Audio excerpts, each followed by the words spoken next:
gwanin karamci masoyin Allah shugaba tun kahona. Ya cikar halitta annaba hasken rabbana tun kahona. Su kuwatun ma'abotin karfi tintini, su maɗin shugaba mai alfarma gwani, su makanatin darajar kafa ta zarce sani, mai ɗaukaka da kuwa ya zo isu gurin Allahu wani. Ya cikar halitta annaba hasken rabbana tun kahona. Su faranin ma'abotin falala ka isa, ni matila ni'imar Allah gun bayansa, Al-Mustapha zaɓaɓɓen Allah mai isa, mai taimako ran gobe kiyama shugaba tun kahona. Ya cikar halitta annaba hasken rabbana tun kahona. Shugaban ma'aika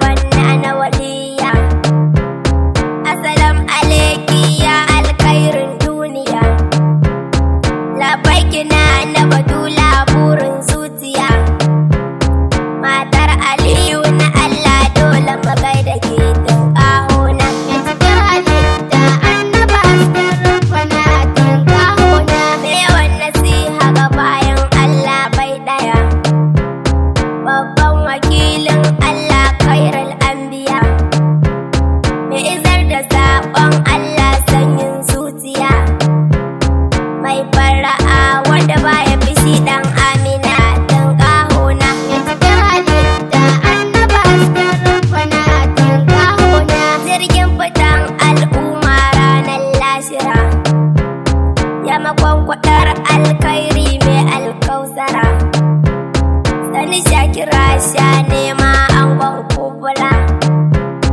mu fitar maharugun Allah mai hasanainiya tun kahona. Ya cikar halitta annaba hasken rabbana tun kahona. Farkon halitta annabi angon safiya,